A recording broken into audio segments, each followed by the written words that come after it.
Thank you very much, Madam Chair.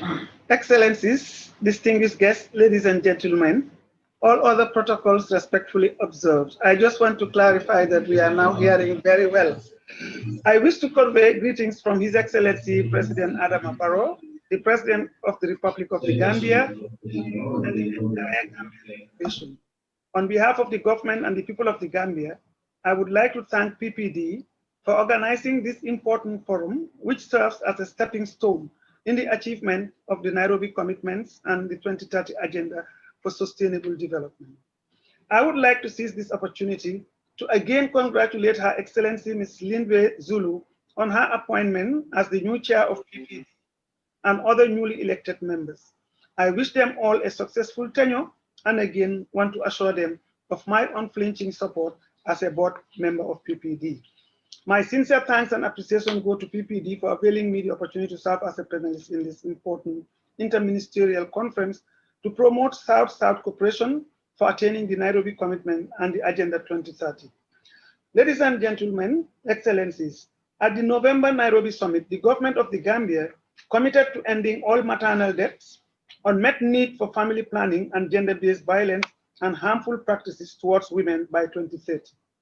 Due to the COVID-19 pandemic, in the Gambia, like in most countries, some of the critical resources meant for the provision of services towards the attainment of the 3 zeros were front-loaded to fight the pandemic, causing a delay in implementation. That notwithstanding, the Gambia has taken important strides geared towards honoring the commitments made in Nairobi. Excellencies, ladies and gentlemen, on the commitment for zero preventable maternal death by 2030, we have developed a positive pregnancy strategy in 2020 and trained 133 nurses, midwives, and physician assistants in all regions of the country on the use of the strategy. As well, the Gambia Maternal Death Review Committees in all the regions were all trained on the maternal death review guidelines, focusing on improving the maternal death review process. Series of countrywide sensitizations targeting communities were also conducted, creating awareness on the causes, prevention, and availability of treatment, and the psychological impact of obstetric fistula. Still on the commitment to end maternal mortality, the government has, between 2019 to date, upgraded 12 health facilities with trained personnel to provide basic emergency, obstetric, and neonatal care services, increasing the number of health facilities providing this service to 24 out of 39.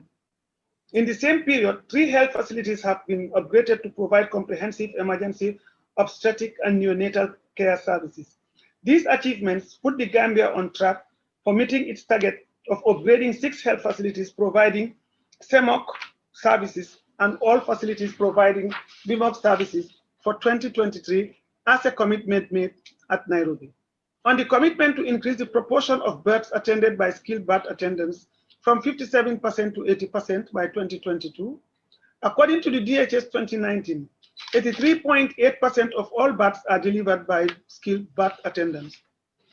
On the Gambia's commitment to provide basic life-saving equipment, supply services, and medicines to all health facilities for maternal and newborn services by 2025, we have been able to provide all life-saving drugs to all facilities through the Maternal Child Nutrition and Health Results Project and with support from the UNFPA, Country Program, and UNICEF. However, the provision of adequate life-saving equipment continues to be a challenge. Excellencies, ladies and gentlemen, I am happy to share with you today that the Kabilo Bama Initiative Project in the Gambia, which is a community-based intervention for increased uptake of reproductive health services and the empowerment of women and girls, has been selected by PPD as a best practice to share with its member countries, along with other developing countries, with the aim to promote South-South cooperation in reproductive health, family planning, and population and development. A recently completed review of the project reveals that no maternal deaths have occurred in the communities where the project has been launched since its inception in 2012. As a commitment to bring the unmet need for family planning to zero, Reproductive, Maternal, Neonatal, Child, and Adolescent Health Unit under the Ministry of Health conducted a training of 140 service providers in July this year on contraceptive technology and counseling. The objective of this training was to increase contraceptive uptake and build the capacity of health workers on service delivery. As well, the Gambia Family Planning Association through the Gambia government UNFPA funded country program coordinated by the National Population Commission Secretariat under the Office of the Vice President recruited and trained 100 new community-based distributors. The training was done with a view to increase the uptake and support of the family planning in the 5 of the underdeserved regions in the Gambia. This has greatly contributed to the achievement in family planning acceptance currently. The other significant achievement recorded during the period under review is availability of adequate contraceptive supply. The Gambia government and UNFPA funded country program ensures that there is adequate, timely, and accessibility of family planning supplies to the outlets. Excellencies, ladies and gentlemen, the government of the Gambia realizes that ending violence against women and girls is not only a moral and human rights imperative, but is key for any meaningful development to take place. Consequently, the government has taken a lead role to ensure that women and girls are free from all forms of violence. On the commitment to end gender-based violence and harmful practices against women and girls by 2030, I am happy to report that in ensuring that the fundamental human rights of girls are protected and fulfilled. The Gambia became a signatory to various international human rights treaties and their corresponding instruments. Among these is the International Convention on the Elimination of All Forms of Discrimination Against Women, CEDAW, as well as the UN General Assembly resolution for the complete elimination of FGMC, which the Gambia adopted in 1979, 1989, and 2012, respectively.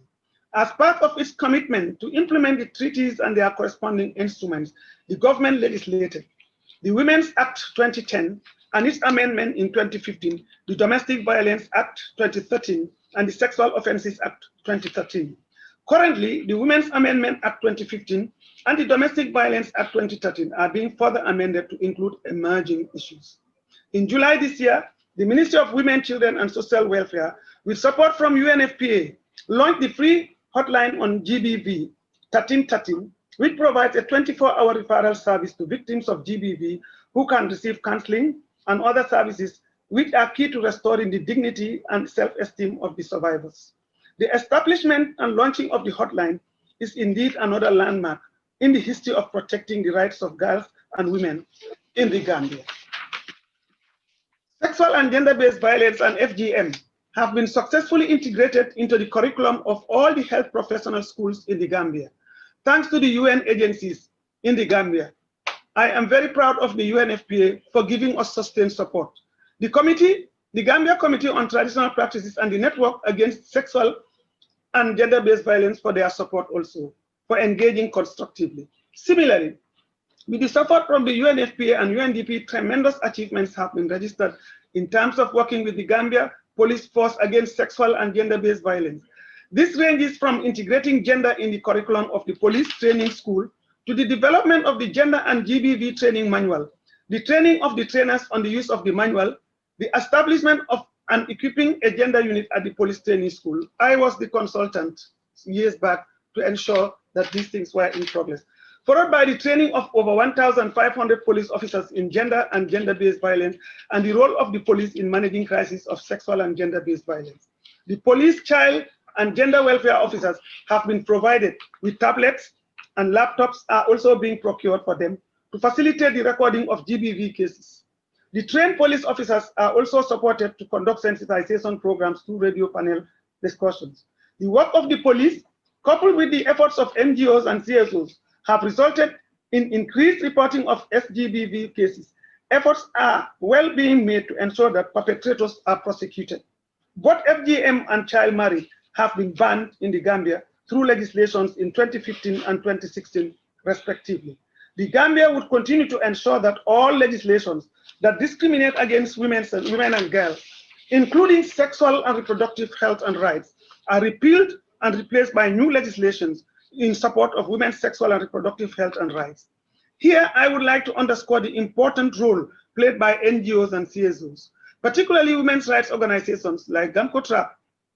Despite the unavailability of data on the impact of the pandemic on the health system, particularly on sexual and reproductive health services in the Gambia, there are reports that during the onset of the pandemic in the Gambia, women choose to stay away from hospitals and health centers for fear of infection, confirming our assumption that the pandemic had a similar effect on sexual and reproductive health in the Gambia like it did in other countries. The government of the Gambia, under the leadership of His Excellency, President Adama Barrow, places high priority on curbing the spread of the COVID-19 to minimize its impact on the health system, more specifically on sexual and reproductive health in the Gambia, and ensuring that the commitments made at the ICPD 25 conference are honored. The private sector as the engine of growth in this country, as well as the private individuals and not-for-profit organizations, have contributed immensely in complementing government's effort in the fight against COVID-19. I am happy to report that my office, through the National Population Commission Secretariat, just concluded a knowledge, attitudes, and practices survey intended, which provides baseline data on people's knowledge, attitudes, and practices towards COVID-19. To produce the evidence-based information to guide government decisions and intervention in stemming the spread of the virus, as well as for use as reference materials in future epidemic pandemics. Excellencies, ladies and gentlemen, despite the successes registered, a lot needs to be done to meet the targets by 2030. The government of the Gambia is considering different actions, among which is the revision of the national population policy and the development of a comprehensive strategic plan incorporating new emerging issues in population and development.